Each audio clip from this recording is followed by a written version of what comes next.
nandito na naman tayo sa panibago nating show Ito, problema pa rin kasi problema na naman ang pag-uusapan natin. Grabe no, kasi simula pa lang nung part 1 natin, grabe na yung issue natin today. So, ano naman ba yung naging buhay mo after nung mga pag-uusap ngayon? Ay naku, parang feeling ko may nakabang sa bahay namin. Kasi sa mga pinagsasabi ko sa episode na yun. Pero ayun, as usual, magulo pa rin ang mundo, pero yung buhay ko, masaya na. So, eto na nga, kaya tayo nandito ngayon kasi may panibago na naman tayong issue na tatalakayin. Mainit-init pa to kasi recently lang to nangyari. So, ready ka na ba?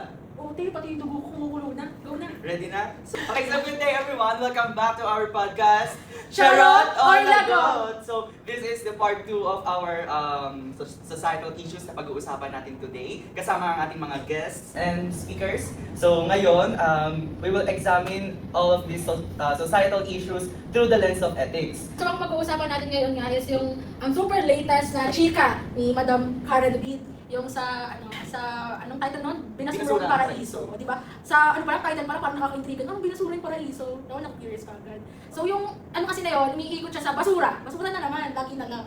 Di na, wala nang katapos ang basura. Kaya nga eh. So, alam niyo naman, pag basura, daming result, diba? Flood, nasa flood, sa mga water supplies, and anything na pwedeng makasira. Kasi, malala na ang basura sa Pilipinas. So, kaya naman, hahatulan natin ito mamaya kung mapapag-usapan natin ito ng malinaw.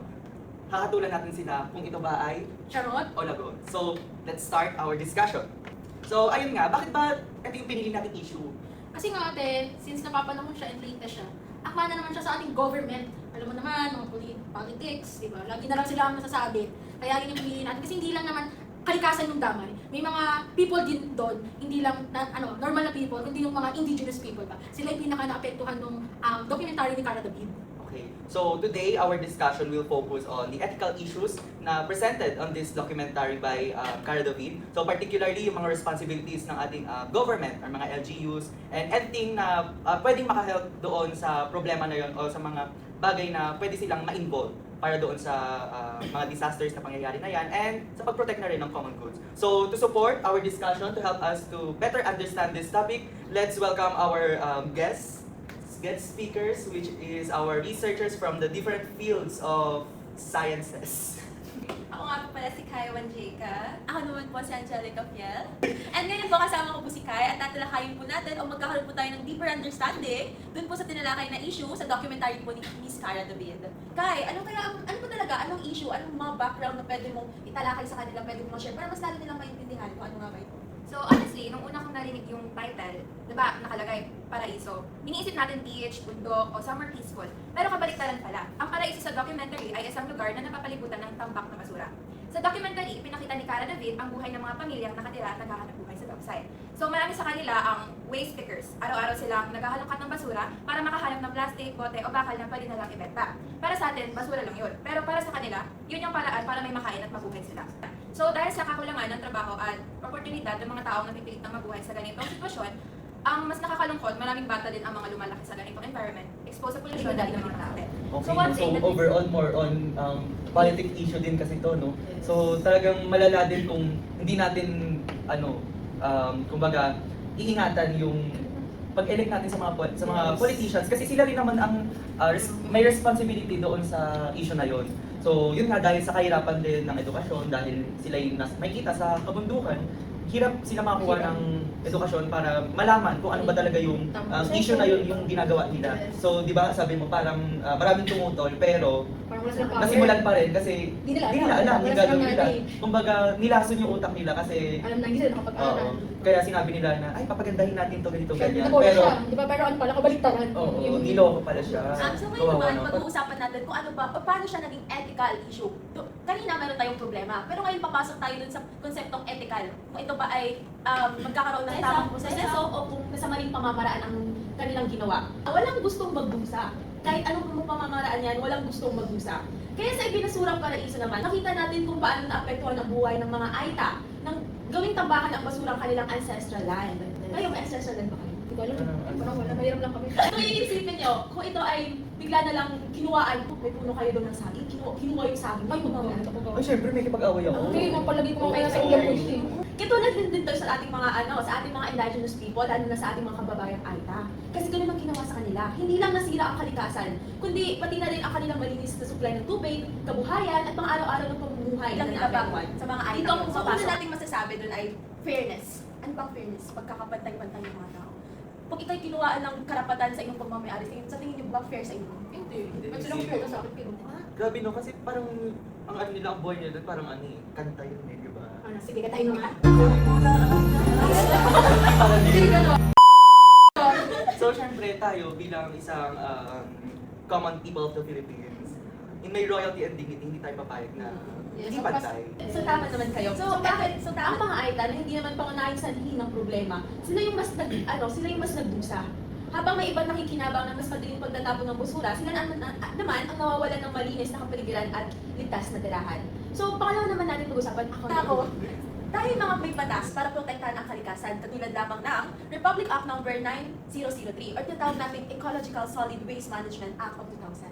Tapos na ito ay related sa issue natin ngayon kasi this requires LGU para protektahan or properly manage yung solid waste and prohibits practices like open dump sites. So doon pa lang nalabag na agad nila eh. Nalabag na agad nila na magkaroon ng proper managed solid waste. Pangalawa namang batas na masasabi natin na nilabag nila o yung Republic Act No. 8371 or tinatawag nating Indigenous Peoples' Rights Act or IPRA of 1997. Ito naman yung batas na nagpapangalaga sa ating mga indigenous people. It recognizes yung rights of their ancestral land and to be consulted on activities affecting it. Dahil nasa sinabi ng ating researcher na si Miss Kai kanina na wala daw proper agreement.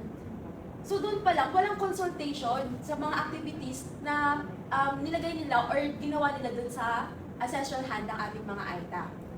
So dito natin matatanong kung maayos ba itong naipapatupad. Sino ang mananagot at paano mababawi ang pinsalang na inulot sa mga tao at lalo na sa ating Tari, kalikasan. let's dig deeper about sa ethical analysis ng documentary ito. So we have this our guest speakers. Okay. It's from... So, sa tingin nyo, ano kaya ang analysis ng documentary? Paliwan natin. So, with our issue na, yun nga, yung sa kay Carol David. So, for our ethical analysis, ayun naman, sabi na nila, yung human rights of the Aita. So, syempre nalabag siya with the act of the IPRA, which means yung Indigenous Peoples' Rights Act. So, yun ang unang nalabag sa ating ethical. So, dapat may mga moral obligation na napapangalagaan sa ating buhay-buhay. Of course, the AITA too. And yun. With our second is the environmental justice. Tungkulin ng mga estado, which is the LGU, na syempre tiyakin na maprotektahan yung environment natin. Yun ang una natin titignan. And of course, yung mga moral obligations ng mga ating pamahalaan. Which is, hindi lang yung sapat na hindi ko alam bakit ito nangyari. Or magdahilan na kailangan pa ng karagdagang 75 million para, alam yun, mapatagwid pa yung land waste na ginagawa nila. Which is not right. And of course, the deontological duty ng mga ating pamahalaan. It's their own duty to protect our lands, of course, the indigenous people, para, of course, ma-preserve natin yung mga like, indigenous people natin, of course. Like, hindi lang dapat tayo yung, alam mo yun, parang, hindi lang tayo yung binibigyan ng obligasyon. Dapat sila rin. Of course, they have the rights. And of course, our, tayong mga ordinaryong mga tao, dapat tayong ma-inform. Like, of course, dapat tayo rin ay mabigyan ng mga informasyon. Hindi nga natin alam na 2018 pa lang, na ginagawa na yun. And of course, pandemic nun, ang daming mga hazardous waste na sinabi nga ni Cara David. Of course, maapektuhan din yung mga Aita.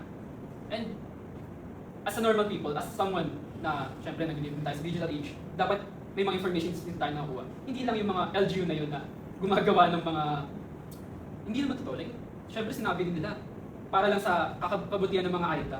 Just not true naman, nakita natin yung waste na nangyari. Sobrang laki, nakita ko yung video. Like, nagulat ako. Syempre, Zambales is my province, and I love Zambales. Siyempre, I care for Ethical analysis. So, ayun talaga yung maganda na first step, alamin natin yung mga ethical problems and analysis ng documentary. And what matters is yung next step natin, which is yung mga responsibilities and interventions na dapat nating gawin para hindi na ito maulit, di ba? So, we have our next speaker. Sa mga nasabing problems, kailangan talaga masolusyonan siya kasi hindi lang siya hindi siya maliit na problema lang kasi may mga citizens na na-involve. Meron tatlong tututukan na pinaka-importanting interventions na kung ano yung pwedeng magawa natin and also yung government natin para masolusyonan itong problema na to. So, ang pinakauna at pinaka-importante sa lahat is yung accountability talaga ng government.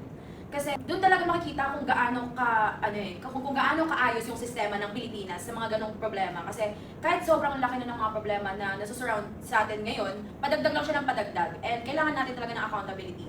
So, ayun nga, kailangan parang mas tutukan ng government yung mga laws na hindi ito malabag.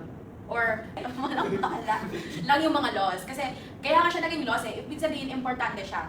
And kaya siya naging laws din, ibig sabihin makakabuti din siya para sa mga tao. So yung pangalawa is yung pag-strengthen nila ng waste management program. Mahihirapan silang i-rehab ulit yung bundok na yon. Wherein kailangan nila ng 79 million para lang maayos yung gulo na ginawa nila. Diba? Like, nananahimik yung bundok, yung mga indigenous people na naninirahan doon. Pero dahil sa ginawa nila, nagkaroon ng problem na ganun. Na sinasabi nila na hindi nila agad-agad or kailangan pa rin nila mag-request ng 79 million na budget para lang masolusyonan yon. Wherein, ang tinatry nilang mag-focus ngayon is maayos yung parang prevention ng contamination lang doon. Hindi siya kasi complete solution para sa mga indigenous people na nakatira doon and para sa mga Pilipino na deserve ba natin yung ganon? Like, yung mga small na panakip butas lang yung binibigay sa atin ng government natin. Eh, hindi naman din naman tayong may rason kung bakit nagkaroon ng ganong problem. And lastly, pangatlong intervention is mag-provide sila ng safe na parang safe and sustainable na community para sa mga AITA. Kasi yung mga AITA dun sa may documentaries, mas nagki-care pa sila dun sa bundok kaysa dun sa may nila sa tininirahan nila mismo or yung community nila. So yun, I think maganda rin na i-preserve yung mga ganong klaseng kalikasan dito sa Pilipinas kaysa ibasura yung mga ganon. And also yung mga tao which na tatapakan yung human rights and dignity ng mga AITAs na naninirahan doon. And also yung respect and beneficence ng mga tao. So thank you so much for that wonderful interventions. So some of the interventions lang yan, no? And alam natin na marami pang iba ang pwedeng maging solusyon doon. And one intervention that reminds me is yung yung sa 79 million ba yun? Diba? Oo. Kasi kung tutuusin, napakalaking pera noon. Lalo-lalo na para dun sa mga katutubo nating 8 Kasi in the first place, kung hindi nila ginawa yung pagtambak ng basura na yun, yung 79 million na yun, pwede nilang gawin paaralan, Oo. pwede makatulong doon sa ETA mismo, sa unang naninirahan doon. Kasi grabe yung naging nangyari, bundok siya, puro puno, naging paraiso. So as we end our discussion, so yung binasurang paraiso, it reminds us na yung environmental problem is para rin siyang tao, di ba? And isa rin siyang ethical problems na kailangan natin solusyonan. Yun na nga, yung flooding, yung waste pollution, and hindi lang sila basta-basta natural events, no? And they are also resulted by the decisions made by our politicians, or in general, tao lang din ang sumisira sa kalikasan. Kailangan, lalo na sa atin, in our generation, kailangan natin maging update sa lahat ng bagay. Huwag lang tayo technically mag-base sa isang reference, so multi-sourcing pa rin tayo. Then siguro kung hindi man magawa ng mga older generation sa atin, tayo yung maging start ng pagbabago. I mean, alam natin na parang impossible na biglang click, nagbago lahat. Pero tayo yung maging starting point na kailangan may changes. By promoting lang, kahit sa mga social media lang, by posting na stop na din yung mga post na di ba, stop corruption, stop yung sa mga climate change. Then siguro, I hope, super hoping na matupad ang goal ng UNESCO. So in overall, Next di ba, show tayo. this documentary, di ba, it challenges us yung pagiging accountability and compassion. And this kind of disaster, no, it requires talaga ng